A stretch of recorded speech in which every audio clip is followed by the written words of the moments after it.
जी कैफेट, आज के लेक्चर का आगाज़ करते हैं। आज के लेक्चर में हमने एक तो जो टेस्ट 8 के 2-3 क्वेश्चन कल डिस्कस होने से रह गए थे उनकी डिस्कशन करेंगे। फिर इसके बाद हम अपना वो चैप्टर स्टार्ट करेंगे जिसके बारे में 100% कंफर्म है। इस दफ़ा क्वेश्चन आएगा 10 से 12 नंबर का, 100% कंफर्म है। वो चैप्टर स्टार्ट करेंगे आज। और ये चैप्टर कितने लेक्चर्स का होगा? मेरा हाल 5 से 6, 3 का नहीं होगा, 5 से 6 लेक्चर्स का होगा, क्योंकि इसमें और हम कोशिश करेंगे डिस्कशन भी ज़्यादा से ज़्यादा हो। केस स्टडीज़ की अहम चैप्टर है ना, हाँ, तो ज़्यादा से ज़्यादा डिस्कशन हो। आपको कुछ डिस्कशन तो टाइम को सामने रखते हुए क्लास में शेयर की जाएगी और फिर कुछ एज यूजुअल आपको पता है लिंक के साथ शेयर किया जाएगा यूट्यूब लिंक के जरिए। तो कोड ऑफ एथिक्स हम आज स्टार्ट करने जा रहे हैं। जो चैप्टर है ये कौन सा है? Code of ethics, compliance with ethical requirements. लेकिन पहले जो हमारा टेस्ट है उसके कुछ क्वेश्चंस पेंडिंग थे, वो डिस्कस कर लेते हैं। पहले क्वेश्चन नंबर 3 क्या कह रहा है? पढ़ेंगे तो पता चलेगा ना क्या कह रहा है। Requirement, describe the effect this situation will have on the audit report of Warboys limited if the matter is fully disclosed in the financial statements, not disclosed in the financial statements. कहता है बताओ effect on audit report क्या होगा? Course of action बताना है क्या? Auditor का course of action बताना है, ये करेगा पहले भाग दौड़ नहीं। इफेक्ट ऑन फाइनेंशियल स्टेटमेंट्स बताना है क्या? इंपैक्ट ऑन वो भी नहीं। हाँ, मिस स्टेटमेंट हो तो उसको हम उसका करेक्ट अकाउंटिंग ट्रीटमेंट डिस्कस कर दिया करते हैं, लेकिन सिर्फ इंपैक्ट ऑन ऑडिट रिपोर्ट पूछ रहा है। ऑडिट रिपोर्ट से बाहर हमने ऑडिट रिपोर्ट से बाहर नहीं जाना। क्या कह रहा है? During the year ended 31 August 2002 Wardboys Limited and outdoor layer retailing chain switched purchases of tents and waterproof of clothing from leak-proof products limited to another supplier। के कंपनी ने अपना सप्लायर चेंज कर दिया। पहले किससे चीजें खरीद रहे थे? लीक प्रूफ से। अब 2 months later leak proof products limited went into liquidation.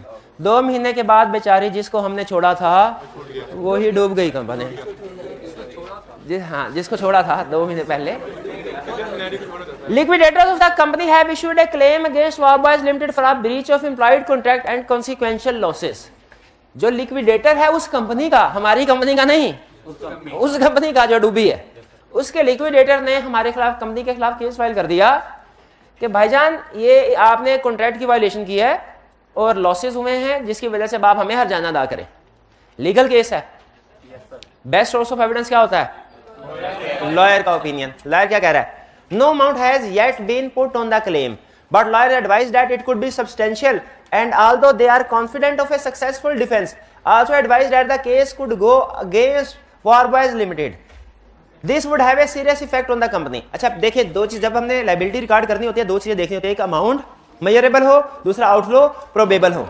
दोनों चीजें होंगी तो प्रोविजन रिकॉर्ड होगी, एक भी नो होगी प्रोविजन रिकॉर्ड नहीं होनी।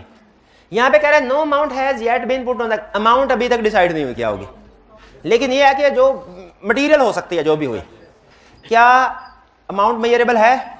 नहीं है। और दूसरा वो कह रहा है, लॉयर कह रहा है कि हम सक्सेसफुल डिफेंस कर लेंगे लेकिन केस हमारे खिलाफ भी जा सकता है। यानी कह रहा है कि उम्मीद है कि हम जीत जाएंगे लेकिन केस हमारे खिलाफ भी जा सकता है। तो बताइए क्या आउटफ्लो प्रोबेबल है? 50-50 चांस बता रहा है ना, हमें एक साइड पे कंफर्म थोड़ी कर रहा है, 50-50 चांस। तो बताइए इस केस को क्या होना चाहिए? डिस्क्लोज करना चाहिए, डिस्क्लोज करना चाहिए।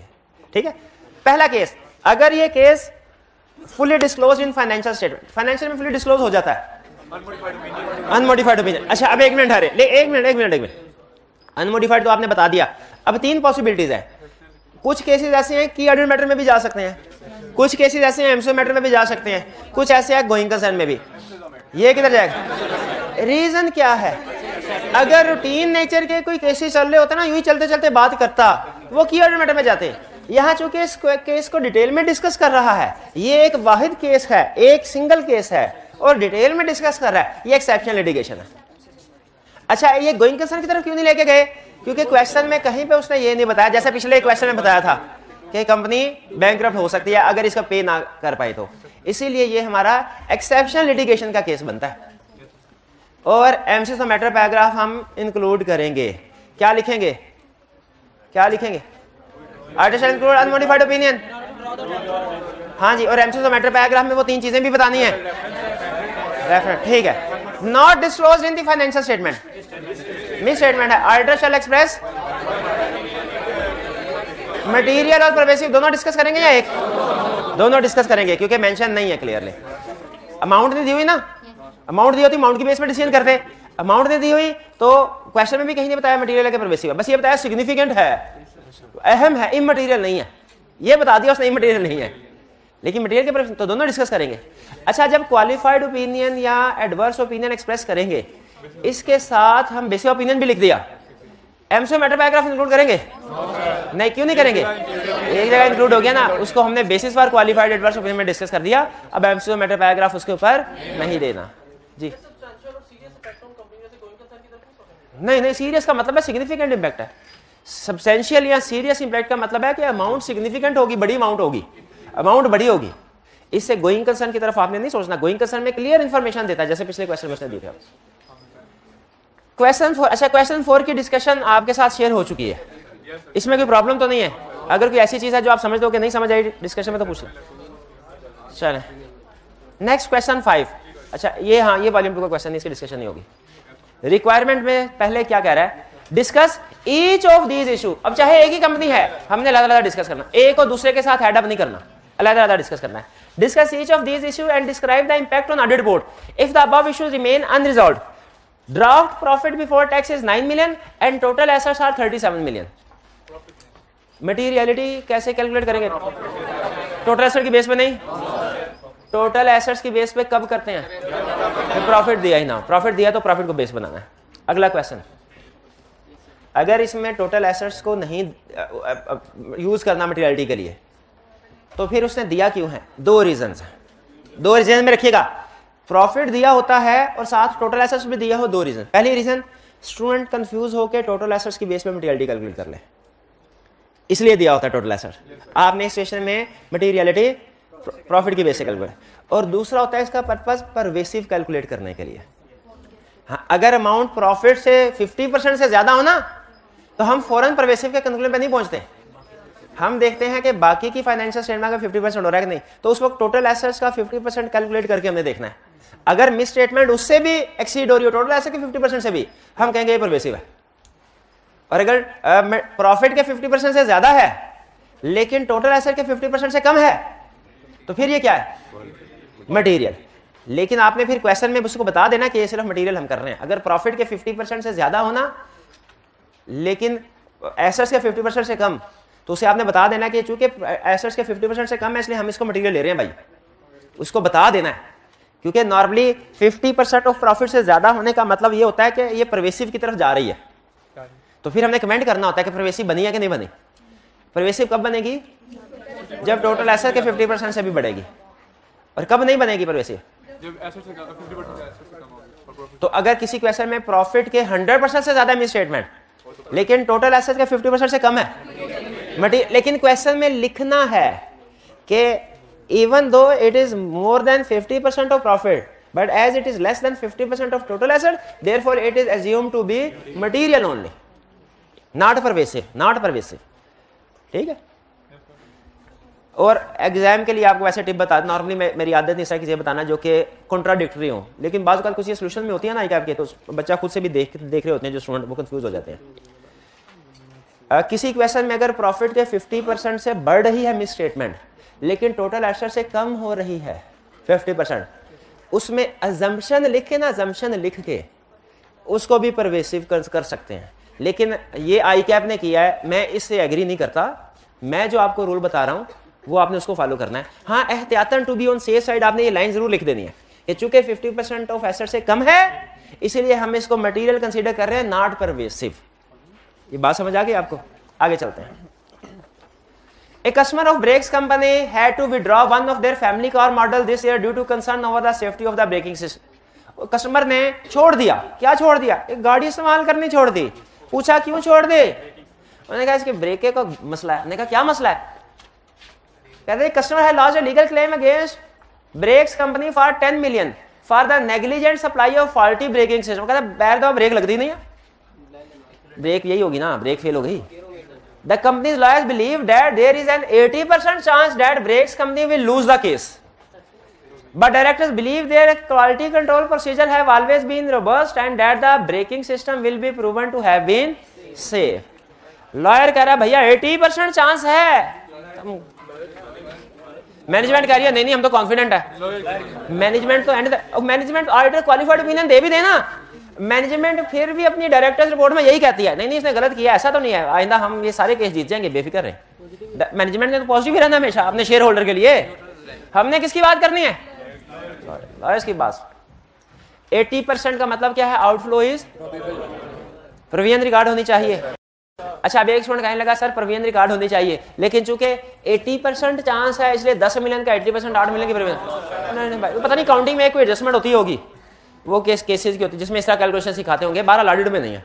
यहाँ तो आपने पूरी अमाउंट के बारे में प्रोविजन रिकॉर्ड करनी है या नहीं करनी, ये दरमियान में 50-50 वाला काम नहीं करना कि इतने % चांस है तो इतनी रिकॉर्ड कर ली, इतने %। ये मुझे याद है काउंटिंग में कैलकुलेशन होती थी प्रोविजन कैलकुलेशन, हाँ लेकिन वो हाँ वो होता था कि केसेस के कितने, हाँ जो जब न्यूमरस केसेस हो ना तब ये कैलकुलेशन करते थे। उसको कैलकुलेशन इसके ऊपर बड़ी डिबेट होती थी कि किस जगह पे प्रोविजन पूरी की पूरी अमाउंट रिकॉर्ड करनी है और कहाँ पे इस तरह प्रोबेबिलिटी के बेस पे कैलकुलेशन करनी है। वो मुझे भूल गया लेकिन वो काउंटिंग में बहरहाल आपको भी भूल गया, ठीक है। 10 मिलियन तो ये 10 मिलियन ही रिकॉर्ड होगी, 8 मिलियन नहीं। 80% उसने इसलिए दिया ताकि पता चल जाए 50% से ज्यादा चांस है केस हार जाएंगे। आउटफ्लो प्रोबेबल है, प्रोबेबल है। They have, however, decided to disclose the matter in the accounts to provide additional information to shareholder. हम कहेंगे disclosure is not a substitute of correct accounting treatment. Provision should have been recorded. This is misstatement. In fact is calculation करो, calculation करके बताए जल्दी। 9 million तो मेरा तो ख्याल है परवेसिव है, प्रॉफिट के 100% से भी बढ़ गई है, परवेसिव नहीं है, मटेरियल है। क्यों मटेरियल है? टोटल एसेट 37 मिलियन है, उसके 50% से कम है। क्लियर? मटेरियल क्यों है, परवेसिव क्यों नहीं है, समझ आ गई? क्यों है ये? हालांकि प्रॉफिट 10 मिलियन तो सारे का सारा प्रॉफिट उड़ा के रख देगा, हाँ वो एसेट के 50% से कम है, इसलिए मटेरियल परवेसिव नहीं। ये क्लियर? इंपैक्ट ऑन रिपोर्ट क्या होगा? अगर नहीं एज, इफ नहीं एज, क्योंकि हमने कंफर्म कर लिया है as it is material, auditor shall express आगे and basis for qualified opinion. ठीक है, एमसीक्यू मैटर आएगा? लीगल केस है, नहीं आएगा, नहीं आएगा। अगर इसकी प्रोविजन वगैरह डिस्क्लोजर पूरे दे देते फिर आता।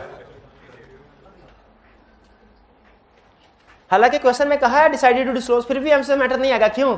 जिस इशू को हमने बेसिस फॉर क्वालिफाइड में डाल दिया, सही रिपोर्ट में किसी और जगह नहीं डाला। Second, brake company also produces and sells brake fluid. Another customer has recently returned a small batch of brake fluid. वो brake oil वगैरह भी, ऑयल चेंज करते हैं ना गाड़ी का, वो भी बनाते हैं। Because the fluid appeared to be contaminated with oil. उसने कहा फ्यूल और ऑयल ये मिक्स हो गए हैं, उसे पता नहीं क्या फर्क है दोनों में, कुछ ना कुछ होता होगा। Brakes company issued the customer with a credit note for the full value 1,37,500 and correctly counted for this in draft financial statements. ये ईयर एंड के बाद हुआ कि पहले हुआ? पहले हुआ तो फिर भी एडजस्टिंग है, बाद में हुआ होता तो फिर भी एडजस्टिंग होता है, इससे फर्क ही नहीं पड़ता। बाद में भी हुआ होता, return of defective inventory adjusting ही होता है। हैरान हो के क्यों देख रहे हो? Return of defective inventory adjusting होता है। ईयर एंड से पहले है तो रिकॉर्ड 100% होना है ना। ईयर एंड से पहले तो सब्सिक्वेंट इवेंट का जर्सी सवारी पैदा नहीं होता, जो भी हो गया रिकॉर्ड डिस्क्लोज करना है। ईयर एंड के बाद भी ये वापस आया होता ना, फिर भी एडजस्टिंग इवेंट होता और हम सेल रिवर्स करते और उसने सेल रिवर्स कर दिया है। कैसे पता चला सेल रिवर्स कर दिया? क्रेडिट नोट इशू कर दिया, correctly counted for in draft financial statement. As the brake fluid was returned before the year end, brake company has included it in the year end inventory listing at cost 125,000। यहां तक ठीक किया, लेकिन NRV brake company में be able to refilter and resell the brake fluid at the original price, but filtering will cost further 62,500। अब इसकी NRV क्या होगी? एनआरवी क्या होगी? हाँ? किससे माइनस करेंगे कॉस्ट? 60 कितने स्टूडेंट का ख्याल है? 62,500 एनआरवी कैलकुलेट करने के लिए 62,500 को 125 से लेस करेंगे। हाँ, एस्टिमेटेड सेलिंग प्राइस है माइनस 137,500 माइनस 62,500 कितने आई अमाउंट? 75। इन्वेंट्री राइट डाउन होके 75 में आनी चाहिए। इस वक्त कितने पे है? 125 पे। तो मिस स्टेटमेंट 125 की हुई कि 75 की? 50 की। इस वक्त 125 पे है, लाना 75 पे है। होनी चाहिए 75 पे, है 125 पे, तो मिस स्टेटमेंट डिफरेंस की होगी 50,000 की। इमटेरियल कैसे है 9 मिलियन, हाँ हाँ ठीक है, 9 मिलियन का 5% मटेरियलिटी लेवल से कम है। अब और कोई नहीं बोलेगा, और कोई नहीं बोलेगा, ये भाई मुझे बताएंगे। इफेक्ट ऑन रिपोर्ट, ये सारी डिस्कशन हमने कर ली। हमने कह दिया कि इसको एनआरवी पे रिकॉर्ड होना चाहिए, हमने एनआरवी की कैलकुलेशन भी सोल्यूशन में कर ली, हमने ये भी बता दिया इमटेरियल है, मटेरियलिटी की कैलकुलेशन भी कर दी। अब आखिरी स्टेप क्या है हमारा, इम्पैक्ट ऑन रिपोर्ट। भाई इम्पैक्ट ऑन रिपोर्ट में आने के लिए ये कैलकुलेशन करना जरूरी होता है ना, ये हम क्वेश्चन में दिखाएंगे कि नहीं दिखाएंगे। इम्पैक्ट ऑन रिपोर्ट बता दें, इम्पैक्ट ऑन रिपोर्ट बता दें, इम्पैक्ट ऑन रिपोर्ट बताए अनमट। कुछ कुछ कुछ क्या कहूं मैं भाई, क्या है, क्या करेंगे अनमोडिफाइड में है, वैसे मैं क्या बताऊं इन्हें, कल कल बार बार कहता रहा हूं, जब कभी इमटेरियल मिस स्टेटमेंट हो सिर्फ अनमोडिफाइड ओपिनियन नहीं लेकर के बात खत्म करनी, नहीं सीखना आपने, नहीं सीखना तो नहीं सीखना। चले ये क्लियर हो गया। साथ में एग्रीगेट और क्वालिटेटिव वाली बात भी करनी है ना, वो किसने छोटे भाई के लिए छोड़ दिया कि अगले अटेम्प्ट के लिए छोड़ दिया कि मैंने जाके लिखना है उधर, ये नहीं लिख पाएंगे आप, कंफर्म है नहीं लिख पाएंगे। क्लास में एक दिन के बाद नहीं याद, उसी दिन 10 मिनट के बाद भूल गए थे, कल याद नहीं है, एक दिन के बाद भी भूल गए तो महीने बाद याद रहेगा, 2 महीने बाद याद रहेगा, कभी भी नहीं। नहीं मैं दुआ करता रहा हूं, आप रिवीजन ना कीजिएगा, आप याद ना कीजिएगा।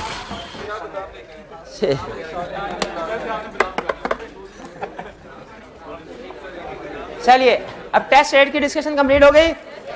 चलिए इस तरह बाकी के टेस्ट भी कुछ रहते हैं हमारे, 1 बाय 1 उनकी डिस्कशन भी वक्तन फवक्तन करते रहेंगे। अच्छा लेकिन याद रखिएगा टेस्ट में जिन क्वेश्चंस का लिंक आपके साथ शेयर कर दिया गया उनकी डिस्कशन हमने नहीं करनी है, मैंने पहले बता दिया हुआ आपको। वॉल्यूम 2 वाले क्वेश्चन जो होंगे टेस्ट में। अब स्टडी करने जा रहे हैं code of ethics. Code of ethics case study के पॉइंट ऑफ व्यू से सबसे पहले तो कोड ऑफ एथिक्स में डिफरेंस ध्यान में रख लीजिएगा, लीगल रिक्वायरमेंट्स और कोड ऑफ एथिक्स में। पहला फर्क, एग्जाम में कुछ सिचुएशन हमारी ऐसी हैं जो कि लीगल रिक्वायरमेंट्स में है, कोड ऑफ एथिक्स में नहीं। कुछ ऐसी हैं जो कोड ऑफ एथिक्स में है, लीगल रिक्वायरमेंट्स में नहीं। लेकिन कुछ ऐसी हैं जो कोड ऑफ एथिक्स में भी हैं, लीगल रिक्वायरमेंट्स में भी है। ठीक है, जैसे ऑडिटर की अपॉइंटमेंट के बारे में, कौन अपॉइंट करेगा, कैसे अपॉइंट करेगा, प्रोसीजर क्या होगा, ये चीजें कंपनीज एक्ट में है, कोड ऑफ एथिक्स में नहीं है। जैसे फीस क्या होगी, फीस के बारे में डिस्कशन, ये कोड ऑफ एथिक्स में है, कंपनीज एक्ट में नहीं है। लेकिन ऑडिटर के पास अगर शेयर्स है या उसके रिलेटिव के पास, या ऑडिटर का कोई रिलेटिव क्लाइंट पे किसी पोजीशन पे काम कर रहा है, डायरेक्टर ऑफिसर एम्प्लॉय कर रहा है, ये सिचुएशन दोनों पे। तो इससे हमें पहला लेसन जो समझ में आया इस चैप्टर का वो ये कि कुछ सिचुएशन ऐसी हैं जो लीगल रिक्वायरमेंट्स में हैं, कोड ऑफ एथिक्स में नहीं, कुछ कोड ऑफ एथिक्स में है, लीगल में नहीं, कुछ दोनों जगह पे है। जो रिक्वायरमेंट्स एक जगह पे है दूसरी जगह नहीं, उनके बारे में तो क्लियर हमें पता चलेगा कोड ऑफ एथिक्स में या लीगल जिसमें डिस्कस हुई है उसके मुताबिक आंसर कर दो। कंसेप्ट जिस चैप्टर में पढ़ा था उसके मुताबिक आंसर करेंगे। लेकिन अगर कोई सिचुएशन दोनों जगह पे डिस्कस हुई है, वो लीगल रिक्वायरमेंट्स के मुताबिक आंसर करने के, कोड ऑफ एथिक्स के मुताबिक, ये क्वेश्चन की रिक्वायरमेंट बताएगी आपको। ये कौन बताएगा? क्वेश्चन की रिक्वायरमेंट। रिक्वायरमेंट में अगर लिखा है कंपनीज एक्ट तो कंपनी एक्ट के मुताबिक आंसर करना है, रिक्वायरमेंट में लिखा है कोड ऑफ एथिक्स तो कोड। बताइए रिक्वायरमेंट में एक सिचुएशन बताइए, उसने कहा कोड ऑफ एथिक्स के मुताबिक आंसर करो, वो कंपनीज एक्ट में भी डिस्कस हुई है, कोड ऑफ एथिक्स में भी, मुझे किसके मुताबिक जवाब देना? तो पहली चीज ये ध्यान में रखिएगा, लीगल रिक्वायरमेंट्स या कोड ऑफ एथिक्स रिक्वायरमेंट के ऊपर फोकस रहना है। क्लियर? रिक्वायरमेंट चैप्टर 6 की है तो चैप्टर 6 बताएंगे, चैप्टर 7 की है तो चैप्टर, अगर उसने पूछा लीगल रिक्वायरमेंट्स बता दिया कोड ऑफ एथिक्स तो 0 नंबर, चाहे कोड ऑफ एथिक्स के लिहाज से सही बताया हो। और अगर कोड ऑफ एथिक्स पूछा, बताया लीगल रिक्वायरमेंट्स के मुताबिक आपने, तो भी 0 नंबर। पहला और सबसे बड़ा फैसला जो आपने क्वेश्चन में, एग्जाम क्वेश्चन में करना है वो ये कि रिक्वायरमेंट को पढ़ के डिसाइड कर ले कंपनीज एक्ट के मुताबिक आंसर करना है कि कोड ऑफ एथिक्स। अच्छा अब आगे चले। कंपनीज एक्ट और कोड ऑफ एथिक्स में एक मेजर डिफरेंस ये है कि कंपनीज एक्ट सिर्फ और सिर्फ पार्टनर्स पे अप्लाई होता है। कंपनीज एक्ट सिर्फ और सिर्फ पार्टनर्स पे अप्लाई होता है। Code of ethics engagement team पे अप्लाई होता है पूरी। अब देखें, अगर मैं CFAB की क्लास में बैठे होते हैं तो मैं आपसे कहता पूरी की पूरी फर्म पे अप्लाई होता है, क्योंकि उसमें कुछ केस स्टडीज टीम की भी आती हैं, टीम से बाहर की भी आती हैं। लेकिन हमारे सिलेबस में सारी की सारी केस स्टडीज टीम की आती है। तो अपने सिलेबस को सामने रखते हुए मैं क्या बता रहा हूँ कि code of ethics engagement team पे अप्लाई। और एंगेजमेंट टीम में पार्टनर तो शामिल है ही है, ट्रेनर भी शामिल है, ट्रेनी भी शामिल है, मैनेजर भी शामिल है। इसका मतलब है अगर आप ए स्टैंड में क्वालिफाई कर जाते हैं और 2 महीने के बाद आपको एक अच्छी फर्म में आर्टिकल्स मिल जाते हैं जो आपकी डेट ऑफ ज्वाइनिंग से ही रजिस्ट्रेशन कर देती है, फिर उसके बाद आप किसी कंपनी का ऑडिट करने के लिए जाते हैं, वहां पे आप लीगल रिक्वायरमेंट्स की ऐसी की तैसी भेज देते हैं, तो आपको कुछ भी कोई भी नहीं कहेगा। लेकिन जो एंगेजमेंट पार्टनर है आपका, उसके खिलाफ लीगल केसेस फाइल करेंगे। अगर लॉ की वायलेशन हो जाए तो पकड़ा कौन जाएगा? पार्टनर। हाँ, बाद में पार्टनर आपको बिल्कुल पकड़ेगा, बल्कि वो छोड़ेगा ही नहीं आपको 4 साल। लेकिन अगर आपने कोड ऑफ एथिक्स की वायलेशन कर दी, याद रखें डायरेक्ट आपके खिलाफ केस होगा, क्योंकि कोड ऑफ एथिक्स सिर्फ पार्टनर्स में नहीं, पूरी एंगेजमेंट टीम पे अप्लाई होता है। इसका मतलब ये हुआ practically exam point of view से तो दोनों तैयार करने हैं legal ethics, practically code of ethics की एक एक चीज आपको पता होनी चाहिए। क्योंकि अगर आपने कोड ऑफ एथिक्स में जो एक बात लिखी हुई है, किसी एक बात की भी वायलेशन कर दी ना, इवन आपके खिलाफ भी लीगल केस हो सकता है। पाकिस्तान में ये प्रैक्टिस नहीं है। पाकिस्तान में कुछ केसेस बाजुकात रेयर केस में पार्टनर्स वगैरह के खिलाफ होते हैं, लेकिन ट्रेनिंग स्टूडेंट के खिलाफ, लेकिन याद रखिएगा हो सकते हैं। इसीलिए कोड ऑफ एथिक्स का नॉलेज, कोड ऑफ एथिक्स का एक एक कंसेप्ट आपको क्लियर होना जरूरी है। ठीक है, पार्टनर अगर फर्ज कीजिए आप टीम मेंबर का हिस्सा हैं, आप हैं सीनियर, आपके पास उस क्लाइंट के शेयर्स हैं जिसका ऑडिट करने के लिए जा रहे हैं, और आपके पास उस क्लाइंट के लीगल, आप कुछ भी नहीं कहते, साइलेंट रहते हैं। लीगल रिक्वायरमेंट्स के मुताबिक आपने कुछ भी गलत नहीं किया। क्यों गलत नहीं किया? आप पार्टनर नहीं है। वो तो पार्टनर के ऊपर जो लॉ जहां पे लफ्ज ऑडिटर लिखता है ना, इससे मुराद एंगेजमेंट पार्टनर होते हैं, वो तो पार्टनर में अप्लाई होते हैं। लेकिन कोड ऑफ एथिक्स के मुताबिक आपने वायलेशन की, क्योंकि कोड ऑफ एथिक्स सिर्फ पार्टनर्स पे नहीं, पूरे टीम पे अप्लाई होता है। और अगर आप उस वक्त ये कहे कोड ऑफ एथिक्स वाला चैप्टर तो मैंने पढ़ा ही नहीं था, जिस दिन ये केस स्टडी डिस्कस हो रही थी मैं उस दिन छुट्टी पे था, ईद आने वाली थी, मैं घर चला गया था, और फिर उसके बाद टाइम नहीं मिला, तो क्या आपको माफी मिल जाएगी? नहीं माफी मिलेगी। तो ये जहन में रखिएगा, एक बहुत अहम कंसेप्ट जो आपके बहुत से क्वेश्चंस का आंसर देगा कि लीगल रिक्वायरमेंट सिर्फ पार्टनर्स पे अप्लाई होती है, कोड ऑफ एथिक्स की रिक्वायरमेंट सारी की सारी एंगेजमेंट टीम पे। अच्छा, अब चलते हैं आगे। कंसेप्चुअल, ये कंसेप्चुअल अप्रोच का मतलब है आपको बताना कि कोड ऑफ एथिक्स का स्ट्रक्चर कैसा है। वैसे तो आपके लिए गुड न्यूज ये है कि आपने कभी भी, जैसे हम ऑडिट जो पढ़ रहे हैं ये है ISS के मुताबिक, इंटरनेशनल स्टैंडर्ड ऑडिटिंग के मुताबिक, लेकिन आपने ISS को कभी देखा नहीं हुआ। वो टीचर का काम होता है पढ़ के आपको मटेरियल प्रोवाइड करे। उसी तरह कोड ऑफ एथिक्स आपके लिए, आप कैफ लेवल पे आप कभी भी कोड ऑफ एथिक्स नहीं देखेंगे, कोड ऑफ एथिक्स को ओपन नहीं करेंगे। CFAB लेवल पे ना ये ऑडिट का जो सब्जेक्ट है ओपन बुक है। ओपन बुक का मतलब क्या? किताब साथ ले जाए, ISS भी साथ ले जाए, कोड ऑफ एथिक्स भी साथ ले जाए।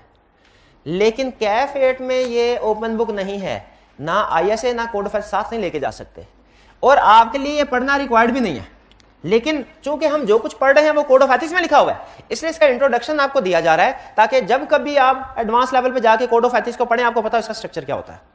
जैसे आपने देखा ना, एक अकाउंटिंग स्टैंडर्ड का एक स्ट्रक्चर होता है, वो कुछ एक हिस्सा होता है शायद डेफिनेशन का, फिर एप्लीकेशन होती है, फिर उसके बाद रिक्वायरमेंट्स होती हैं, फिर कुछ एक्सप्लेनेटरी पैराग्राफ भी होते हैं, कुछ दरमियान में एग्जांपल्स भी आती हैं।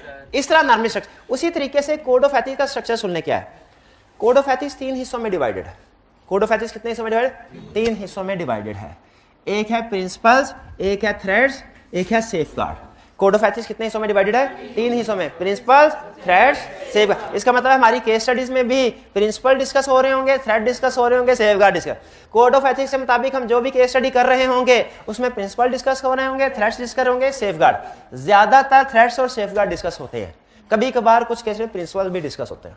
ठीक है, प्रिंसिपल का मतलब क्या है? प्रिंसिपल का मतलब यह है कि एक चार्टर्ड अकाउंटेंट को, एक ऑडिटर को मैन ऑफ प्रिंसिपल होना चाहिए, असूलों का आदमी होना चाहिए, उसे असूलों पे जिंदगी गुजारनी चाहिए। कौन से असूलों पे? कौन से असूलों पे? ये कोड ऑफ एथिक्स के 5 प्रिंसिपल्स हैं, वो हम स्टडी करेंगे। प्रिंसिपल्स का मतलब है वो खसूसियात जो एक अच्छे चार्टर्ड अकाउंटेंट में होनी चाहिए। लीगल रिक्वायरमेंट्स बताती हैं कि ऑडिटर कौन होगा, एथिकल रिक्वायरमेंट्स बताती हैं अच्छा ऑडिटर कौन होगा। तो एक अच्छा ऑडिटर होने के लिए किन खसूसियात का होना जरूरी है? एक ऑडिटर होने के लिए किस खसूसियत का होना जरूरी है? Chartered accountant. अच्छा ऑडिटर होने के लिए किन किन characteristics? Code of ethics, principles. Principle समझ आ गया? जैसे प्रिंसिपल है integrity, objectivity, confidentiality, professional competence, due care. ठीक है, इसमें ऑब्जेक्टिविटी जो ना, ऑब्जेक्टिविटी ये इसका मतलब है इंडिपेंडेंस। नाम ऑब्जेक्टिविटी है लेकिन इसका मतलब क्या है? इंडिपेंडेंट। कि ऑडिटर को काम करते हुए क्लाइंट से इंडिपेंडेंट रहना चाहिए, बायस नहीं होना चाहिए, ये ना। ठीक है, अच्छा लेकिन क्या असूलों पे जिंदगी गुजारना आसान होता है? नहीं। जब हम असूलों पे जिंदगी गुजारे होते हैं तो कुछ ना कुछ लोगों को मसले मसाइल हमारे साथ होते हैं, हमें दूसरों के साथ मसले मसाइल होते हैं। तो सम टाइम ऐसी सिचुएशंस आती हैं जिन पे हमें अपने असूलों पे अमल करना मुश्किल हो जाता है, इसे कहते हैं थ्रेट। ऐसी सारी सिचुएशंस जिनमें हमें अपने असूलों पे, अपने प्रिंसिपल पे अमल करना मुश्किल हो जाने क्या कहते हैं? थ्रेट। थ्रेट प्रिंसिपल बताइए, गुड थिंग है बैड? गुड थिंग है। थ्रेट गुड थिंग है बैड? बैड। ठीक है, और सेफगार्ड क्या है कि अगर थ्रेट आ जाए कोई तो आपको क्या एक्शन लेना चाहिए, क्या करना चाहिए उसको रिड्यूस करने के लिए, उसको एड्रेस करने के लिए। भाई क्लियर हो गई ये बातें? अच्छा, अब ये थ्रेट और सेफगार्ड ऐसे ही हैं जैसे मेडिकल प्रोफेशन में हम कहें बीमारियां और उनका इलाज। जो थ्रेट हैं ये एक तरह से बीमारियां हैं और सेफगार्ड क्या है? उनका इलाज है। जहां कहीं थ्रेट होगा वहां सेफगार्ड होंगे। ये एग्जांपल जेन में रखिएगा कि हमारे प्रोफेशन में थ्रेट और सेफगार्ड वैसा ही है जैसे मेडिकल प्रोफेशन में बीमारियां और उनका इलाज। ठीक है, यानी मेडिकल प्रोफेशन में बात करें, प्रिंसिपल्स का मतलब एक सेहतमंद इंसान में क्या खसूसियात होनी चाहिए, थ्रेट्स बीमारियां क्या उसको लग सकती हैं, सेफगार्ड इन बीमारियों का इलाज क्या है। ये है कोड ऑफ एथिक्स के 3 for example. Code of ethics कहता है, एक एग्जांपल से अब इन तीनों को क्लियर करते हैं। कोड ऑफ एथिक्स कहता है ऑडिटर का एक प्रिंसिपल होना चाहिए ऑब्जेक्टिविटी, इंडिपेंडेंट होना चाहिए, बायस नहीं होना चाहिए, उसकी decision making free of any pressure होनी चाहिए, ना कोई लालच ना कोई प्रेशर। ये है ऑब्जेक्टिविटी। भाई अच्छा प्रिंसिपल है, ऑडिटर को ऐसे ही काम करना चाहिए। इसमें थ्रेट कब राइज होता है? जब क्लाइंट कहता है सर ये एक छोटी सी नई सिविक होंडा गाड़ी आपके लिए तोहफा खरीदा है, तोहफा, ये तोहफा कबूल कीजिए। अब देखें, अब थ्रेट कैसे है? अब आप फंस गए दरमियान में, छोड़ना भी नहीं चाहते, सिग्निफिकेंट अमाउंट है, सिग्निफिकेंट अमाउंट, लेकिन अगर एक्सेप्ट कर लेते हैं तो प्रिंसिपल वायलेट हो जाएगा। कौन सा प्रिंसिपल वायलेट हो जाएगा? ऑब्जेक्टिविटी। दरमियान ये है थ्रेट की सिचुएशन। जिस तरह नए डॉक्टर जो बन रहे होते हैं उनको एक्सपीरियंस जो डॉक्टर होते हैं वो सिखाते हैं कि भाई ये बीमारी हो ना इसका ये इलाज है, ये बीमारी हो इसका ये इलाज है, ये बीमारी हो उसका ये इलाज। उसी तरह हमारे भी सीनियर ऑडिटर्स ने हमें बताया हुआ है कि ये डिफरेंट सिचुएशंस आती है ना हमको, उनमें थ्रेट राइज होता है। ये सिचुएशन आए तो उसका फिर ये इलाज है, ये सिचुएशन आए उसका ये इलाज है। तो इस सिचुएशन को भी कोड ऑफ एथिक्स ने डिस्कस किया हुआ है कि अगर क्लाइंट आपको गिफ्ट ऑफर करे ना, अगर इनसिग्निफिकेंट गिफ्ट हो, इनसिग्निफिकेंट गिफ्ट हो, छोटा मोटा चाय पानी बिस्किट एक्सेप्ट कर लो, अगर सिग्निफिकेंट गिफ्ट हो तो उसको एक्सेप्ट, क्योंकि सिग्निफिकेंट गिफ्ट को एक्सेप्ट करने से थ्रेट है ऑब्जेक्टिविटी को, आप फिर ऑब्जेक्टिव नहीं रहेंगे। क्लाइंट गाड़ी ऑफर करे तो एक्सेप्ट कर लें, नहीं एक्सेप्ट कहता है गाड़ी दूर की बात है, क्लाइंट आपको दोपहर का खाना शाम का खाना भी किसी होटल में ऑफर करे ना या अपनी प्रेमिसेस पे, उसको भी एक्सेप्ट नहीं करना, नहीं करना। क्लियर हुई ये बात? भाई ये बात समझ आ रही है? ये एक एग्जांपल दे रहा हूं। अच्छा एक चीज ध्यान में रखिएगा,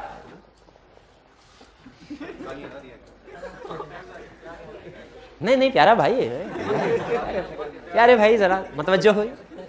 तो हमने अभी तक इस एग्जांपल से ये स्टडी किया कि हमारे कुछ प्रिंसिपल्स हैं जिनको हमने फॉलो करना है, लेकिन ऑडिट करते हुए हमें कुछ ऐसी सिचुएशंस फेस करना पड़ती हैं जिनमें थ्रेट्स होते हैं। जैसे अभी एग्जांपल थ्रेट ऑब्जेक्टिविटी, अगर कभी ऐसी सिचुएशन सामने आ जाए तो इसमें हमने क्या करना है? Course of action. Course of action क्या? कोर्स ऑफ एक्शन कई सिचुएशन में हमें क्या करना चाहिए? थ्रेट को खत्म करने के लिए या रिड्यूस करने के लिए? रिड्यूस टू एक्सेप्टेबल लेवल का मतलब है मिनिमम लेवल पे रिड्यूस करने के लिए। भाई ये समझ आ गया तरीकाकार। अब एग्जैक्टली इसी स्टाइल पे आपसे एग्जाम में केस स्टडी पूछेगा। क्या केस स्टडी पूछेगा? वो आपको कोई ना कोई एक सिचुएशन दे देगा जिसमें थ्रेट अराइज हो रहा होगा और आपसे 3 बातें पूछेगा। 3 बातें पूछेगा। पहला, बल्कि अभी सिर्फ 2 बातें, तीसरी बात में ऐड करवाऊंगा। 2 बातें पूछेगा। पहला, इस सिचुएशन में थ्रेट कौन कौन सा अराइज होता है, और दूसरा सेफगार्ड्स क्या होंगे। सेफगार्ड को वो कोर्स ऑफ एक्शन भी कहता है। सेफगार्ड को कोर्स ऑफ एक्शन भी कहता है। तो आपके लिए एक गुड न्यूज है, एक बैड न्यूज है। पहले गुड न्यूज, चले पहले गुड न्यूज।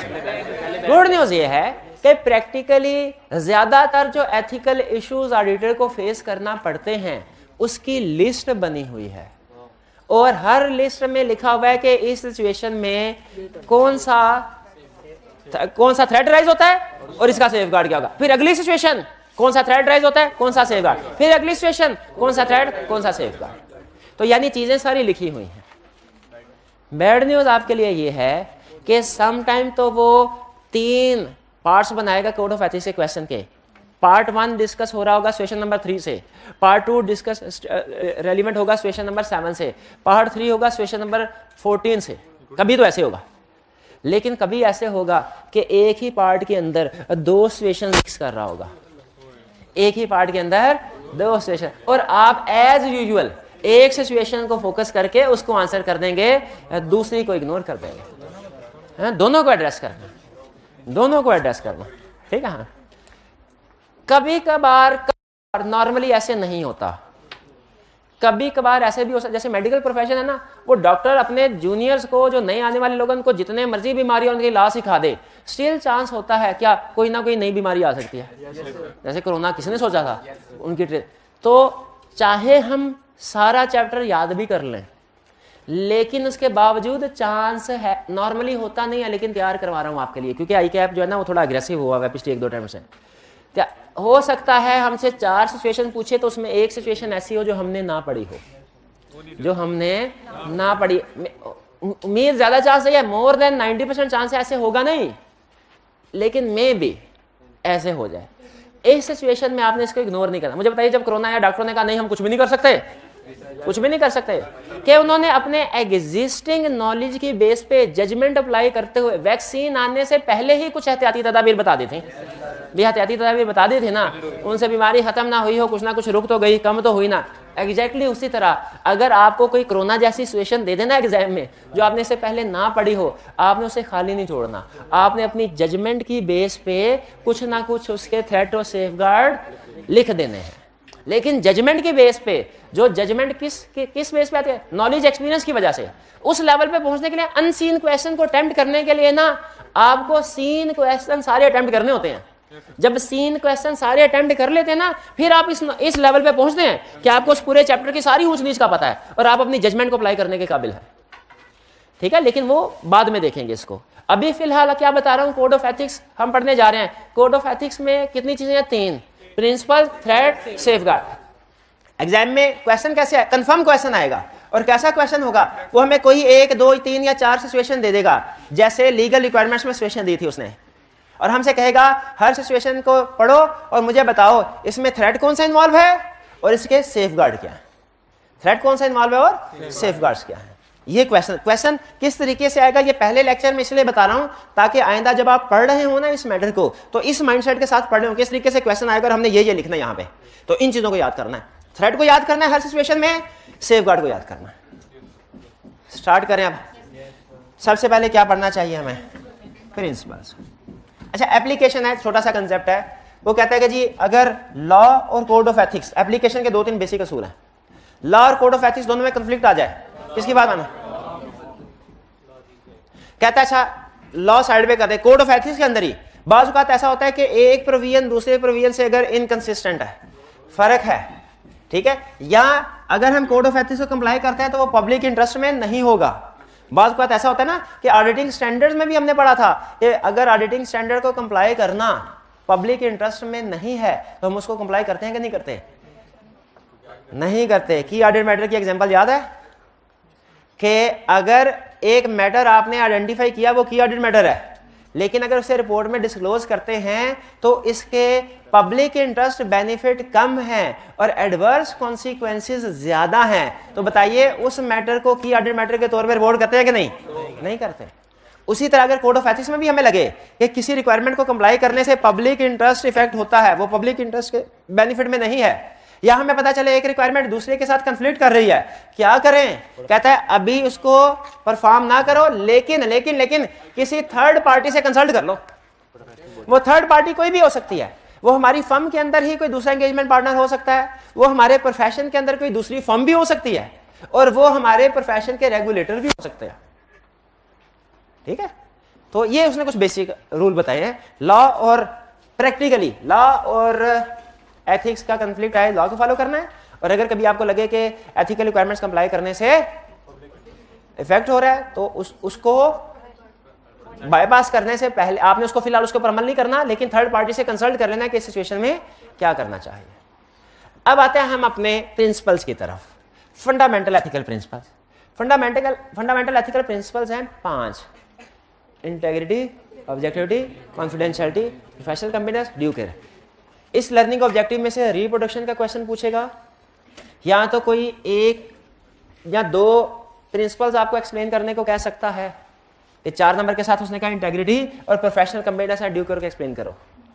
और जो सबसे ज्यादा उसने इस लर्निंग ऑब्जेक्टिव में से क्वेश्चन पूछा हुआ है वो है कॉन्फिडेंशियलिटी की एक्सेप्शंस। ये क्वेश्चन उसने सबसे ज्यादा दफा पूछा हुआ। तो पहले चलते हैं। अच्छा, आप ध्यान में रखेगा, आपने ये कंसेप्ट शायद अकाउंटिंग में भी पढ़ा होगा, और शायद एमएफए में भी पढ़ा हो, शायद टैक्स में भी पढ़ा हो, लेकिन कोड ऑफ एथिक्स की application subject to subject different होती है। FAR2 में प्रिंसिपल्स यही होंगे, एप्लीकेशन और सिचुएशन डिफरेंट है। वहां पे एप्लीकेशन होती है कोड ऑफ एथिक्स की एज अकाउंटेंट, एज मैनेजमेंट। इस सब्जेक्ट में एप्लीकेशन हो रही है एज ऑडिटर, और ये डिफरेंट सेक्शन है कोड ऑफ एथिक्स के। इसलिए आपने ये नहीं एज्यूम करना कि अगर FAR2 में पढ़ा हुआ है तो यहाँ पे कोड ऑफ एथिक्स पढ़ने की जरूरत नहीं है। उस नॉलेज के बेस पे एक भी केस स्टडी सॉल्व नहीं कर सकेंगे ऑडिट की, एक भी। फंडामेंटल एथिकल प्रिंसिपल सब सिर्फ सेम है, बाकी उनकी जो एप्लीकेशन है वो सारी डिफरेंट है।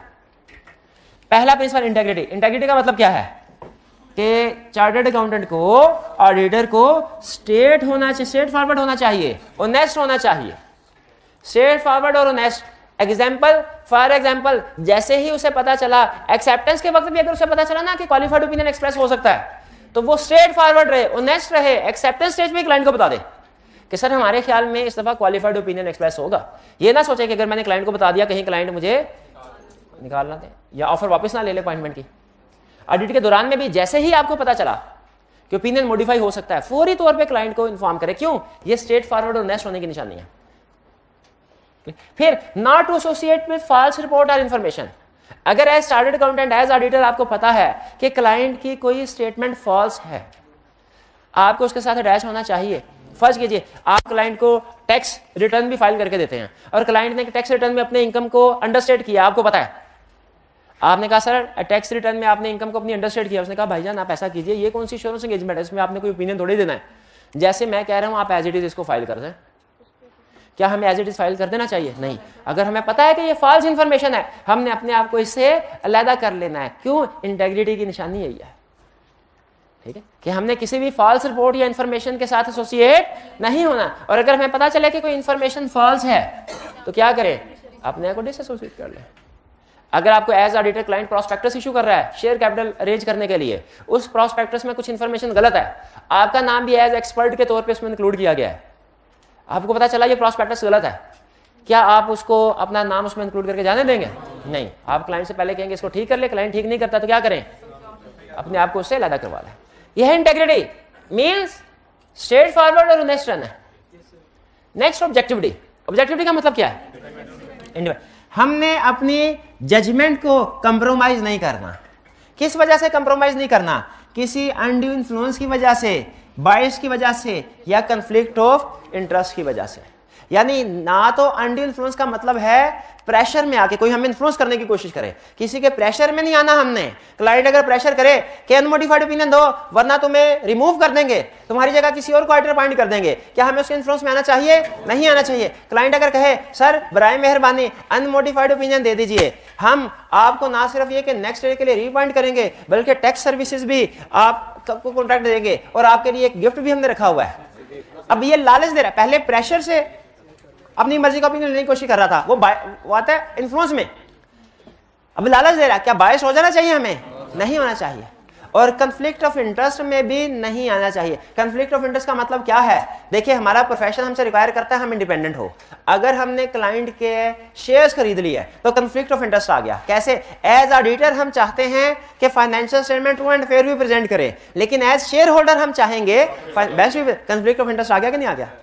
तो हमने जाती मफाद और हमारे प्रोफेशन के मफाद का टकराव हो, ठीक है, या क्लाइंट के मफाद का या हमारे मफाद का टकराव हो, तो ये कंफ्लिक्ट ऑफ इंटरेस्ट। तो हमने इंडिपेंडेंट होके काम करना है, कंफ्लिक्ट ऑफ इंटरेस्ट में, अनड्यू इन्फ्लुएंस में, बायस में आके काम नहीं करना, न्यूट्रल होके।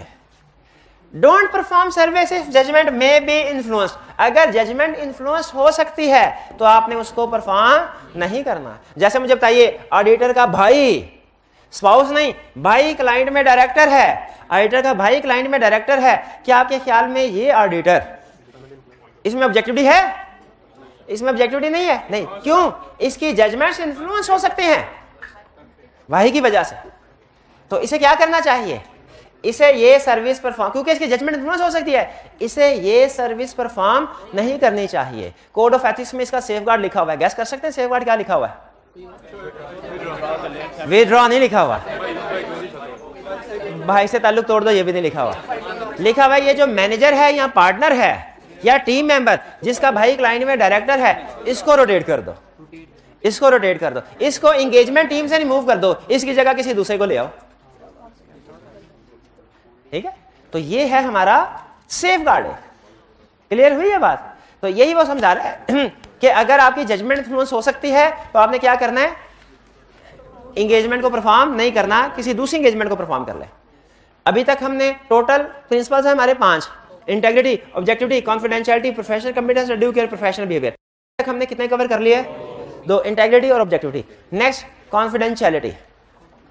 कॉन्फिडेंशियलिटी का मतलब ये होता है, अच्छा वैसे अगर आप देखें ना, कभी कभी मैं सोचता हूं ऐसे कि ये फंडामेंटल एथिकल प्रिंसिपल ना सिर्फ चार्टर्ड अकाउंटेंट्स नहीं बल्कि हर बंदे को इनके ऊपर अमल करना चाहिए। लेकिन ICAP ने कहा बाकियों के ऊपर तो हमारी चलती नहीं है, लेकिन चार्टर्ड अकाउंटेंट्स के ऊपर हमारी चलती है। तो चार्टर्ड अकाउंटेंट्स तो हम जरूर, बल्कि सिर्फ चार्टर्ड अकाउंटेंट में नहीं कोड ऑफ एथिक्स अप्लाई होता, आप लोगों पे भी अप्लाई होता है। तो आपने भी इन चीजों के ऊपर अमल करना है। Integrity, objectivity, confidentiality. कॉन्फिडेंशियलिटी क्या है कि हम एज ऑडिटर हमें कुछ लीगल राइट्स मिले हैं, ऑडिटिंग स्टैंडर्ड ने भी राइट्स दिए हैं, लॉ ने भी। क्या कि हम क्लाइंट से जो भी इंफॉर्मेशन पूछना चाहें for the purpose of audit, जो बुक्स को इंस्पेक्ट करना चाहें कर सकते हैं, क्लाइंट हमें वो इंफॉर्मेशन देगा। इवन क्लाइंट अपने बहुत से एम्प्लॉयज के साथ वो इंफॉर्मेशन शेयर नहीं करता जो ऑडिटर के साथ शेयर कर लेता।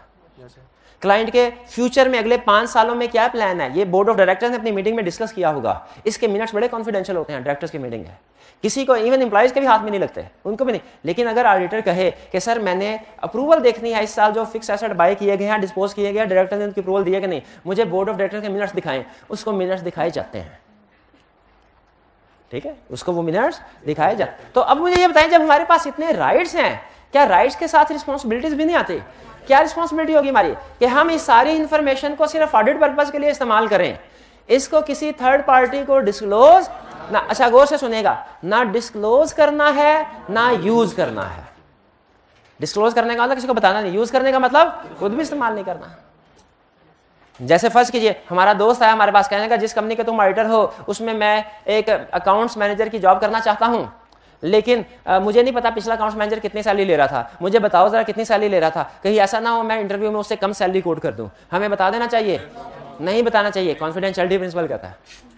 अच्छा मुझे ये फाइनेंशियल स्टेटमेंट्स का ऑडिट तकरीबन कंप्लीट होने के करीब है, फाइनल स्टेज है, हमारे सामने income statement I as auditor, हमने देखा इस साल प्रॉफिट है, एक्सपेक्टेशन से ज्यादा प्रॉफिट है। अब मुझे पता चला कि जब स्टॉक एक्सचेंज में ये इनकम स्टेटमेंट बैलेंस शीट जाएगी ना, शेयर की प्राइस बढ़ेगी। मैंने किसी को कुछ नहीं बताया, मैंने चुप करके इसके 1 लाख शेयर खरीद लिए इस कंपनी के। और जब शेयर प्राइस बढ़ी उसके बाद बेच दिए। बताइए क्या कॉन्फिडेंशियलिटी प्रिंसिपल वायलेट हुआ? यस हुआ। वो कहते हैं कॉन्फिडेंशियलिटी प्रिंसिपल में ध्यान से देखें, इसमें डिस्क्लोज ना करना भी शामिल है, इसमें इंफॉर्मेशन को यूज ना करना भी शामिल है। डिस्क्लोज ना करना भी शामिल है, यूज ना करना भी शामिल है। आगे चलते मैं बताता हूं। It applies to ex and prospective client. Ex client पे भी अप्लाई होता है, प्रोस्पेक्टिव क्लाइंट। आपको याद है जब इनकमिंग ऑडिटर प्रीडिसेसर ऑडिटर को प्रोफेशनल क्लियरेंस लेटर सेंड करता है तो अभी दोनों में से कोई भी कंपनी का ऑडिटर नहीं है, लेकिन हाँ इनकमिंग ऑडिटर क्यों परमिशन ले रहा है भला? क्योंकि कॉन्फिडेंशियलिटी प्रिंसिपल है। ये फ्यूचर के होने वाले क्लाइंट्स पे भी अप्लाई होता है, प्रोस्पेक्टिव क्लाइंट का होने वाले क्लाइंट्स। आउटगोइंग ऑडिटर क्यों क्लाइंट से परमिशन ले रहा है? क्योंकि ये कॉन्फिडेंशियलिटी प्रिंसिपल एक्स क्लाइंट्स पे भी अप्लाई होता है। क्लाइंट नहीं रहा, ऑडिटर नहीं रहा, लेकिन फिर भी दोनों ने कॉन्फिडेंशियलिटी प्रिंसिपल को वे करना है। ये बात समझ आई? पहले बताएं डिस्क्लोजर यूज की बात समझ आ गई, फिर एक्स और प्रोस्पेक्टिव की बात समझ आ गई। आगे चलते हैं। Within the firm confidentiality principle also applies within the firm. इसका मतलब क्या हुआ कि मैंने बाहर तो किसी बंदे को कुछ भी नहीं बताया, मैं कोक का ऑडिट कर रहा हूं। ये थोड़ी रियल सिचुएशन है। कोक का ऑडिट कर रहा हूं, पेप्सी का। दोनों टीम हमारी हफ्ते में एक दिन ऑफिस में पहुंचती है। ऑफिस में पहुंचे, गपशप हो रही है। सुनाओ भाई, फेवरेट क्वेश्चन, सुनाओ भाई पेप्सी का सीएफओ कितने पैसे ले रहा है, कितनी सैलरी है उसकी? और वो पूछा अच्छा बताओ कोक का कितने सीएफओ कितनी सैलरी ले रहा है? अगर हम ये शेयर करते हैं, हम बताते हैं अच्छा बताओ ये कोक का सिस्टम क्या है? कोक वाले अपना रॉ मटेरियल किससे बाय करते हैं और पेप्सी वाले किससे बाय करते हैं, किस रेट पे बाय करते हैं, इनके बड़े बड़े कस्टमर्स कौन से हैं, क्या कमीशन है उनका डीलर का? इस तरह की इंफॉर्मेशन फर्म के अंदर ही हालांकि है एक ही फर्म का हिस्सा, लेकिन एंगेजमेंट टीम का हिस्सा एक नहीं है। बताइए कॉन्फिडेंशियलिटी प्रिंसिपल वायलेट हुआ कि नहीं हुआ? याद रखिए confidentiality principle within the firm, वो within the team apply नहीं होता। विद इन टीम का मतलब है कि सीनियर और जूनियर एक दूसरे से डिस्कशन कर सकते हैं, बल्कि सीनियर ने रिव्यू करना होता है जूनियर के काम का, तो जाहिर है वो तो डिस्कशन होगी उनकी आपस में। विद इन द टीम कोई इशू नहीं है एक दूसरे से डिस्कस करने में, with in the firm issue है। यानी आप अपनी एंगेजमेंट टीम के अलावा किसी दूसरे बंदे से भी कॉन्फिडेंशियल फर्म के अंदर ही शेयर नहीं कर सकते। और आखिरी चीज, it also applies on social environment. Social environment का मतलब क्या है? आप घर आए और आपके अब सिर्फ आपकी केस स्टडी, आपके वालिद साहब ने पूछा अच्छा कॉन्फिडेंशियल इंफॉर्मेशन जो है ना, इसको ना डिफाइन भी करता है कि वो इंफॉर्मेशन जो कॉन्फिडेंशियल है, यानी पब्लिकली अवेलेबल नहीं है। हर वो इंफॉर्मेशन जो गूगल पे अवेलेबल नहीं है किसी कंपनी की, वो कॉन्फिडेंशियल है। ये ध्यान में रखिएगा। घर आए, कॉन्फिडेंशियल सिखाने का लगाऊं, confidentiality principle also applies on social environment. आपके वालिद साहब ने पूछा भाई घर की आजकल लेट आ रहे हो, खैर है? आपने कहा भाई क्या बताएं, वो आजकल हम मास्टर पेंट्स का ऑडिट कर रहे हैं ना, तो उधर लेट सेटिंग चल रही है। उन्होंने कहा अच्छा फर्ज कीजिए लिस्टेड कंपनी, अच्छा इसके शेयर्स खरीदने हैं। मैं यही सोच रहा था, मुझे बताओ इसका पिछले 5 सालों का प्रॉफिट क्या है, ताकि मैं इसका फ्यूचर प्रॉस्पेक्ट अंदाजा लगा लूं और इसके शेयर खरीदने या ना खरीदने का डिसीजन करूं। बता देंगे? आपने बता दिया पिछले 5 साल का प्रॉफिट। क्या कॉन्फिडेंशियलिटी प्रिंसिपल वायलेट हुआ? लॉ कहता है, सॉरी कोड ऑफ एथिक्स कहता है नहीं हुआ। नहीं हुआ। क्यों नहीं हुआ? क्योंकि वो गूगल पे अवेलेबल है। ये कॉन्फिडेंशियल इंफॉर्मेशन है ही नहीं। ठीक है। लेकिन अगर वालिद साहब ये पूछें अच्छा ये बताओ रिसेंट बोर्ड मीटिंग में उनके क्या फैसले हुए कि नई ब्रांच उन्होंने ओपन करनी है कि नहीं करनी, न्यू प्रोडक्ट्स लॉन्च करनी है कि नहीं करनी, क्या फैसला हुआ इसका, ये कॉन्फिडेंशियल इंफॉर्मेशन है। तो इवन सोशल एनवायरनमेंट का मतलब घर वालों के साथ भी शेयर नहीं करना, ठीक है। हाँ चाहे निकाल दें, नहीं उन्हें ये बता दें आप ऑडिट करने के लिए जा रहे हैं, किस क्लाइंट में ये भी बताएं, इससे अगली बातें नहीं बतानी, क्या चल रहा है वहां पे, मसले मसाइल क्या है, ठीक है, ये बातें नहीं बतानी। तो ये है, कुछ लोगों की आदत होती है ना सारे दिन में जो कुछ हुआ घर जाके बताना। तो कह रहा ना भाई ये कॉन्फिडेंशियलिटी प्रिंसिपल अप्लाई होता है सोशल एनवायरनमेंट में भी, आपने इसको ख्याल रखना। अहम क्वेश्चन एक्सेप्शन, सबसे अहम एक्सेप्शन का मतलब क्या है? वो सिचुएशन जिनमें कॉन्फिडेंशियल इंफॉर्मेशन डिस्क्लोज कर सकते हैं। पहली एक्सेप्शन, अगर क्लाइंट ऑथोराइज कर दे, क्लाइंट ऑथोराइज तो ठीक है, क्लाइंट ने खुद कह दिया मेरी कॉन्फिडेंशियल इंफॉर्मेशन बता दो, बता दें। अगर लॉ रिक्वायर करे तो भी कॉन्फिडेंशियल इंफॉर्मेशन डिस्क्लोज कर दो। लॉ 2 सिचुएशन में रिक्वायर कर सकता है। एक लीगल प्रोसीडिंग्स में जज कह सकता है लो भाई इस कंपनी में आग लगी है और इसमें हमने ये देखना है कि मैनेजमेंट का कसूर था कि नहीं था, इसके ऑडिटर को बुलाओ। ऑडिटर स्टॉक काउंट करता था ना, उसने देखा होगा कि fire alarm system, fire extinguisher वगैरह इंस्टॉल हुए थे कि नहीं हुए थे। अगर हमें कोर्ट बुलाए, क्या हमें कॉन्फिडेंशियल इंफॉर्मेशन क्लाइंट के बारे में डिस्क्लोज कर देनी चाहिए? यस, क्योंकि ये रिक्वायर्ड बाय लॉ। लेकिन एक जगह पे कहता है रिक्वायर्ड बाय लॉ से मुराद लीगल प्रोसीडिंग्स है, कोर्ट जज है। एक केस स्टडी में उसने कहा लाके का एसएचओ आपको बुला के इन्फॉर्मेशन पूछ रहा है, क्या उसको इन्फॉर्मेशन दे देंगे? वो लॉ मेकर वो नहीं है, वो जज नहीं है, उसको नहीं डिस्क्लोज करना। फिर जुडिशियल अथॉरिटी उसके पास नहीं है। नो क्लॉर, नॉन कंप्लायंस में लॉज एंड रेगुलेशन, यानी किसी लॉ की बुक में अगर लिखा हो कि अगर मैनेजमेंट के किसी बंदे ने रिश्वत दी किसी सरकारी ऑफिसर को, ऑडिटर की जिम्मेदारी है वो नैब में रिपोर्ट करेगा। फर्ज करें अगर ये लिखा हुआ है तो हमें कुछ मिलता है, कोई रिश्वत वगैरह दी गई है, क्या हम बताएंगे? ये तो कॉन्फिडेंशियल इंफॉर्मेशन डिस्क्लोज करने वाली बात हो गई, लॉ रिक्वायर। लेकिन याद रखें अगर लॉ रिक्वायर करता है, यहां पे स्टूडेंट गलत कंसेप्ट समझ लेते हैं कि हर इलीगल एक्टिविटी को रिपोर्ट करना है। हर इलीगल एक्टिविटी पे हमने दो काम करने हैं। एक, जब कभी क्वेश्चन में इलीगल एक्टिविटी आएगी ना, वो अक्सर टच कर लेता है, जेन में रखिएगा, दो काम करने हैं। पहला काम इफेक्ट ऑन ऑडिट, हम कहेंगे मैनेजमेंट इंटेग्रिटी डाउटफुल हो गई, एक मैनेजमेंट इंटेग्रिटी की तरफ जाना है, और दूसरा ये फैसला करना है इसे रिपोर्ट करना चाहिए कि नहीं रेगुलेटरी अथॉरिटी को, वो हमें लॉयर बताएगा। क्योंकि रिपोर्ट उस सूरत में करना है अगर रिक्वायर्ड हो, अगर रिक्वायर्ड नहीं है तो रिपोर्ट नहीं करना। हाँ, इंटेग्रिटी, इलीगल एक्टिविटीज में इंटेग्रिटी ऑटोमेटिकली आ गई, ठीक है। तो जब कभी क्लाइंट किसी इलीगल एक्टिविटी में इन्वॉल्व होगा, आपने दो चीजों के बारे में सोचना है। पहला, हमारे ऑडिट में इसका क्या इफेक्ट होगा, वो इंटेग्रिटी पे इफेक्ट होगा। दूसरा, क्या हमने रेगुलेटरी अथॉरिटीज को रिपोर्ट करनी है ये इलीगल एक्टिविटी, ये लॉयर की एडवाइस पे डिपेंड करेगा, क्योंकि हर इलीगल एक्टिविटी रिपोर्ट करना लाजमी नहीं होता। हमारा एक क्लाइंट था, उसमें दो इलीगल एक्टिविटी चल रही थी, हमारे सामने आई। एक, उन्होंने लगाना था बिजली कनेक्शन वगैरह, उसके लिए रिश्वत दी थी वापडा के बंदे को, एक ये इलीगल एक्टिविटी थी।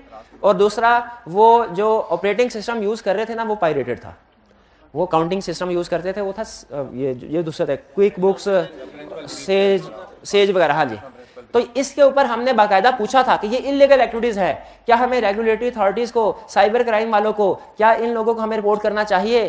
तो जवाब मिला हमें ये, इनको रिपोर्ट करने की जरूरत नहीं है, ये रिक्वायर्ड नहीं है। अगर रिक्वायर्ड होते तो फिर रिपोर्ट करते हैं। रिक्वायर्ड, और खुद आप देखें रूटीन की ट्रांजैक्शन रिपोर्ट करना रिक्वायर्ड, और जिसको रिपोर्ट कर रहे होते वो मेरा ख्याल है खुद ही इन एक्टिविटीज में इन्वॉल्व होता है, तो इसीलिए उन्होंने कहा रिपोर्ट करना रिक्वायर्ड नहीं है, तो फिर हमने रिपोर्ट, यानी ये जो दूसरी रिक्वायरमेंट है, जब रिक्वायर्ड बाय लॉ होगा फिर डिस्क्लोज करना। ये नहीं है कि जज ने पूछा भी नहीं है और हम कहे सर हमारा ये ख्याल था कि ये इन्फॉर्मेशन रेलिवेंट हो सकती है, ये ले कॉन्फिडेंशियल इन्फॉर्मेशन। नहीं, जब जज बुलाएगा, जब लॉ रिक्वायर करेगा, फिर हमने कॉन्फिडेंशियल इन्फॉर्मेशन डिस्क्लोज करनी है। क्लियर? आगे चलते हैं। When it is professional right और ड्यूटी टू डिस्क्लोज, जब कोई मैटर डिस्क्लोज करना ऑडिटर का प्रोफेशनल राइट या ड्यूटी है। For example QCR, ICAP QCR quality control review करने था, बताया था ना। ICAP हमसे पूछे लाओ भी बताओ स्टॉक काउंट किया कि नहीं किया, वर्किंग पेपर दिखाओ। हम कहा कि वर्किंग पेपर कॉन्फिडेंशियलिटी प्रिंसिपल बड़ा नहीं है, आपको हम कोई चीज नहीं बताएंगे क्योंकि आप आउटसाइडर हैं। ICAP कहेगा कॉन्फिडेंशियलिटी प्रिंसिपल के साथ उसकी एक्सेप्शन भी तो पढ़नी थी, उसमें लिखा होता क्वालिटी कंट्रोल रिव्यू हो तो आप बताएंगे। SCCP इन्वेस्टिगेशन करने के लिए आ गया। SCCP, हमारा एक क्लाइंट था, उसके डायरेक्टर ने कुछ पर्सनल एक्सपेंसेस कर लिए थे ऑफिस। तो SCCP को जब ये पता चला ना, उसने सारे डायरेक्टर्स के खिलाफ इन्वेस्टिगेशन शुरू करी कि भाई एक डायरेक्टर अगर कर रहा है तो कोई ना कोई दूसरे डायरेक्टर भी हो सकता है इसकी प्रैक्टिस में इन्वॉल्व हो। तो जो हमारा, जिस जगह पे हम बैठते थे ना, नेक्स्ट फ्लोर जो है वो नेक्स्ट ऑफिस SCCP के थे, उनकी टीम आई। थोड़ा सा मैं एग्जाम्पल को चेंज कर रहा हूँ, SCCP की टीम बैठ। अब मुझे बताइए SCCP की टीम अगर आके हमसे ये पूछे कि इन्वेस्टिगेशन चल रही है, बताइए आपने भी तो एक्सपेंसेस को वेरीफाई किया है, आपकी एक्सपेंसेस की वेरिफिकेशन में अगर कोई ऐसे एक्सपेंसेस आए हैं जो पर्सनल है तो हमें दे दीजिए, हमारी इन्वेस्टिगेशन में हेल्पफुल होंगे। क्या आपके ख्याल में हमने इन्फॉर्मेशन दे दी होगी? क्यों? ये कॉन्फिडेंशियल प्रिंसिपल वायलेशन नहीं है, नहीं, एक्सेप्शन है, एक्सेप्शन है। ये हो गया हमारा इन्वेस्टिगेशन वाला पॉइंट। और दूसरा, कंप्लाई विद स्टैंडर्ड और एथिक्स। बहुत सी जगहों पे स्टैंडर्ड ये कहता है कि वकील को बताओ, उससे ओपिनियन लो। स्टैंडर्ड कहता है अगर क्लाइंट के खिलाफ लीगल केस चल रहे हैं तो लॉयर को सारे फैक्ट्स बताओ और उससे पूछो आउटलो प्रोबेबल मेजरेबल है कि नहीं। अब लायर देखा जाए तो थर्ड पार्टी है, इसको हम क्लाइंट की कॉन्फिडेंशियल इंफॉर्मेशन शेयर कर रहे हैं, क्या कर सकते हैं? क्या कर सकते हैं? यस। क्यों कर सकते हैं? क्योंकि ये स्टैंडर्ड की रिक्वायरमेंट्स को कंप्लाई करने के लिए जरूरी है। इसी तरह कोड ऑफ एथिक्स जब आप पढ़ेंगे ना, आगे सिचुएशन सामने आएगी तो बहुत सी सिचुएशन में एक कॉमन चीज आएगी कि consult independent chartered accountant, engage independent chartered accountant to review the work done. ये बाज़ औक़ात अगर टीम के अंदर कोई थ्रेट अराइज हो जाए ना, तो किसी थर्ड बाहर के बंदे को, फर्म के अंदर ही कोई दूसरा जो टीम का हिस्सा नहीं होता, उसको बुला के कहते हैं भाई तुम आके जरा एक दफा चेक कर लो कि काम ठीक हो रहा है। अब ये हम एक्सटर्नल बंदे को लाके उससे काम करवा रहे हैं, लेकिन चूंकि इसकी कोड ऑफ एथिक्स ने इजाजत दी है तो ये कॉन्फिडेंशियलिटी की वायलेशन नहीं। जैसे यहां पे देखें, आपको बताया था कोड ऑफ एथिक्स ये कहता है कि अगर कभी कोई रिक्वायरमेंट ऐसी हो जो पब्लिक इंटरेस्ट में नहीं है, या एक प्रिंसिपल दूसरे प्रिंसिपल से कंफ्लिक्ट हो रहा हो, तो आपने क्या करना है? Consult with other appropriate individual. तो ये जो अदर एप्रोप्रिएट इंडिविजुअल्स है ये तो थर्ड पार्टी होंगी ना, तो ये कॉन्फिडेंशियल वायलेशन नहीं हो गई? नहीं। क्यों नहीं हुई? एक्सेप्शन में वो ये कहते हैं कि अगर जिस जगह पे स्टैंडर्ड या कोड ऑफ एथिक्स आप अलाउ करें ना आपको कि किसी सर्टेन पार्टी के साथ आप डिस्क्लोज कर सकते हो, आप कर सकते हैं। फिर इंटरेस्ट इन लीगल प्रोसीडिंग, अगर ऑडिटर के खिलाफ कोई लीगल केस चल रहा हो, उसका अपना इंटरेस्ट इफेक्ट हो रहा हो, जैसे ऑडिटर को कहा गया, क्लाइंट ने, मैनेजमेंट ने ऑडिटर के खिलाफ केस फाइल कर दिया कि ऑडिटर ने 3,832 रुपए की मिस स्टेटमेंट आइडेंटिफाई नहीं की, और केस तो खो ही जाता है ना। अब हमने अपने आप को साबित करना है कि हम, हाँ, हमारा कसूर नहीं है। हमने कहा हम ऐसा करते हैं, कोर्ट में जाके जज को दो चीजें दिखाएंगे, एक मटेरियलिटी की कैलकुलेशन, एक मिस स्टेटमेंट की अमाउंट। जज फौरन पता चला लेगा ये मटेरियल है। लेकिन जैसे ही हम कोर्ट में वर्किंग पेपर मटेरियलिटी की कैलकुलेशन वाला लेके गए, क्लाइंट ने कहा ये कॉन्फिडेंशियल है, इसको डिस्क्लोज नहीं कर सकते आप। राइट, डिस्क्लोज कर सकते हैं कि नहीं? क्यों कर सकते हैं? Interest in legal proceedings. तो एक्सेप्शंस क्लियर हुई। मैंने कोशिश की एक्सेप्शंस के साथ कोई एग्जांपल भी फिट कर दूं ताकि आपको पता चल जाए केस स्टडी में कैसे वो यूज करता है, उस तरीके से आप तैयार होते रहे। अच्छा, ये है कॉन्फिडेंशियलिटी जो हमने कंप्लाई करना है। आखिरी बात, ये है एक्सेप्शंस, वो सिचुएशन जिनमें कॉन्फिडेंशियल इंफॉर्मेशन डिस्क्लोज कर लेते हैं। अगर इनमें से कोई सिचुएशन है, आपने फैसला कर लिया कि डिस्क्लोज करना है, तो डिस्क्लोज करने से पहले किन चीजों का ध्यान रखना है? ये है factor to consider in deciding disclosure. जैसे आपने डिस्क्लोज करना है ना, तो सिर्फ उस ये रट्टे वाले पॉइंट है रिप्रोडक्शन के, केस स्टडी से दूर दूर का कोई ताल्लुक नहीं, लेकिन चूंकि सिलेबस में है तो पढ़ा रहा हूं। जब कॉन्फिडेंशियल इंफॉर्मेशन को डिस्क्लोज करना है, किस चीज का ध्यान रखना है? पहली चीज, जो इंफॉर्मेशन डिस्क्लोज करने जा रहे हो ना, वो नोन हो, सब्सटेंशिएटेड हो। सब्सटेंशिएटेड का मतलब होता है वेरीफाइड। सब्सटेंशिएटेड का मतलब क्या होता है? आपने डिस्क्लोज करना है तो सिर्फ उसी इंफॉर्मेशन को डिस्क्लोज करो जो आपको पता है कि सच है, वेरीफाइड है। जिस इंफॉर्मेशन के बारे में आप खुद कच्चे पक्के हैं वो डिस्क्लोज ना करो। दूसरा देखो, सम टाइम कि थर्ड पार्टीज का इंटरेस्ट भी इफेक्ट हो सकता है। थर्ड पार्टी का इंटरेस्ट भी इफेक्ट, अगर आपके उसने लिखा रिश्वत जिसने दी तो डिस्क्लोज करो जाके, इलीगल एक्टिविटी है। इसमें एक थर्ड पार्टी भी तो इफेक्ट हो सकती है जिसको रिश्वत दी गई।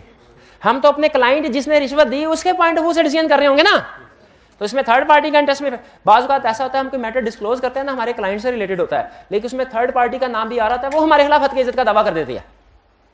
तो कह रहे हैं इसलिए देख लो थर्ड, और अगर थर्ड पार्टी इन्वॉल्व होना तो नॉर्मली उसका नाम इस्तेमाल नहीं करते हम नाम इस्तेमाल नहीं, क्योंकि थर्ड पार्टी हमारे खिलाफ एक्शन ले सकती है। ठीक है, हम सिर्फ इतना कहते हैं कि कोई न्यूट्रल था। हाँ, नाम मैं एग्जाम्पल सिर्फ इसलिए दिया ताकि आपको पता चल जाए कि ना, हालांकि पता चाहे सबको इससे क्या मुराद है, लेकिन आप कभी भी नहीं देखेंगे कि स्पेसिफिक कोई नाम है, क्योंकि स्पेसिफिक नेम जो ना, इसे लीगल ऑब्लिगेशन राइज हो जाती है।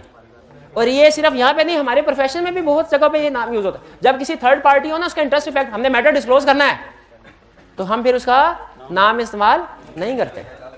Purpose, propose type of communication, communication written form में होगी, ओरल होगी।